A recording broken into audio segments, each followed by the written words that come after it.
सुप्रभात बच्चों। आज हम आपको पाठ 12 पढ़ाएंगे सुदामा चरित।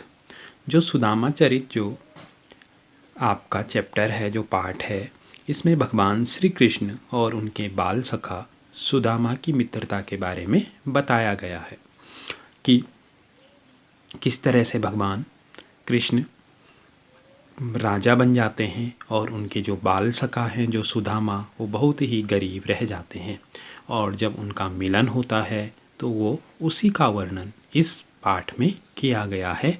इन जो दोहे हैं इनमें उनका वर्णन किया गया है और इसको सुदामा चरित नाम दिया गया है।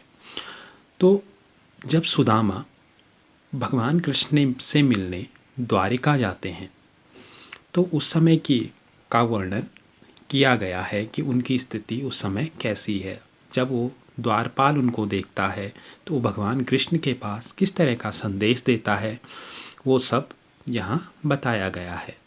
तो अब हम पढ़ेंगे। शीस पगान झगातन में प्रभु जाने को अहि बसे कही ग्राम। ठीक है, जब द्वारपाल भगवान कृष्ण के पास जाते हैं और कहते हैं कि दरवाजे पे एक कोई आया है और वो किस प्रकार से है, उसके रूप रंग और उसका जो पहनावा है उसका वर्णन वो द्वारपाल भगवान कृष्ण से करता है और इस तरह से करता है कि वो कौन है।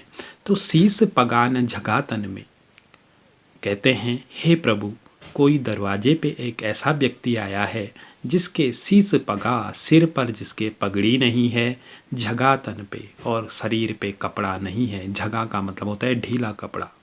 ठीक है, एक ढीला ढाला कपड़ा भी तन पर नहीं है। शीस पगान झगा तन में प्रभु जाने को अहे बसे कही ग्राम।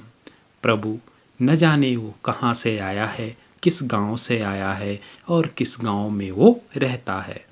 धोती फटसी लटी दुपट्टी, उसने एक जो धोती पहनी है वो भी फटी हुई है। लटी दुपट्टी सी, और एक उसने लटकन ओढ़ी हुई है, वो भी उसके भी दो टुकड़े हो रखे हैं, उस दो भागों में विभाजित हो रखी है। और पायों उपनाहों को नाही सामा, और उसके पैरों में जूते नहीं हैं। हे प्रभु, दरवाजे पे द्वार पर एक ऐसा व्यक्ति आया है जिसके सिर पर पगड़ी नहीं है, जिसके तन पे कपड़ा नहीं है। न जाने वो किस गांव में से आया है और किस गांव में वो रहता है। धोती उसकी फटी हुई है, लटी उसकी जो लटकन है वो भी दो हिस्सों में विभाजित है, और पाएँ उपनाहों को नाही सामा, और उसके पैरों में जूते भी नहीं हैं। द्वार खड़ो द्विज दुर्बल एक, दरवाजे पे एक कमज़ोर, दुर्बल का मतलब है कमज़ोर, द्विज का मतलब है ब्राह्मण। द्वार पे एक कमज़ोर ब्राह्मण खड़ा है। राहों चकिसों वसुधा अभिरामा, पूछत दीन दयाल को धामा, बतावत अपनो नाम सुदामा। और दीन दयाल अर्थात आपके बारे में पूछ रहा है, आपके महल के बारे में पूछ रहा है, आपके निवास के बारे में पूछ रहा है। पूछत दीन दयाल को धामा, बतावत अपनो नाम सुदामा, और अपना नाम सुदामा बता रहा है। दीनदयाल भगवान कृष्ण का पर्यायवाची शब्द है और धाम किसका है, घर का या महल का पर्यायवाची शब्द है।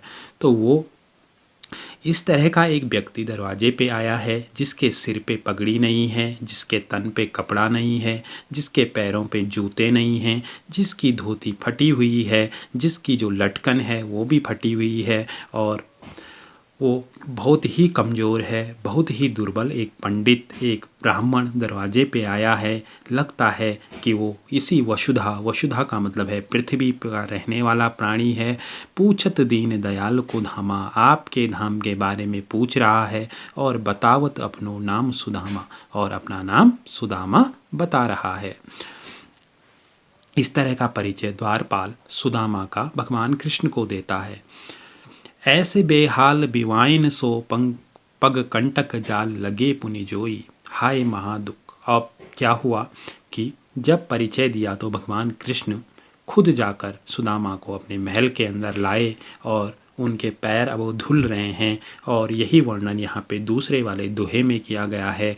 दूसरे वाले पंक्तियों में उनका वर्णन किया गया है कि उनके पैरों की स्थिति कैसे है। ऐसे बेहाल बिवाइन सो पग कंटक जाल लगे पुनि जोए। जैसे ही भगवान कृष्ण उसके पैर को धुलने लगे सुदामा के, तो देखा उस पे बीवाइयाँ पड़ी हैं, बहुत बुरे तरह से वो पैर फटे हुए हैं। पग कंटक जाल लगे पुनि जोई, और जब रास्ते में आए तो कांटे उस पर चुपे हुए हैं, कांटे वैसे ही उस पर बैठे हुए हैं, चुपे हुए हैं, पैरों में बहुत फटे हुए हैं, बीमारियाँ पड़ी हुई हैं। और उसको देखकर भगवान कृष्ण कहते हैं, हाय महा दुख पायो सखा, हे दोस्त हे सखा, तुमने कितने दुख पाए। तुम आए इते न किते दिन होए, तुम मेरे पास पहले क्यों नहीं आए। इतना लंबे समय हो गया, तुम मेरे पास क्यों नहीं आए। देख सुदामा की दीन दशा, करुणा करके करुणा निधि रोए। और सुदामा की इस तरह से बुरी स्थिति को देखकर जो करुणा के जो सागर हैं, जो भगवान कृष्ण हैं, देख सुदामा की दीन दशा, करुणा करके करुणा निधि रोए। करुणा के जो स्वामी हैं, जो करुणा के जो सागर हैं, खजाने हैं, वो सुदामा की बुरी स्थिति को देखकर रोने लगे। पानी परात को हाथ छुयो नहीं, नैनन के जल सो पग धोए।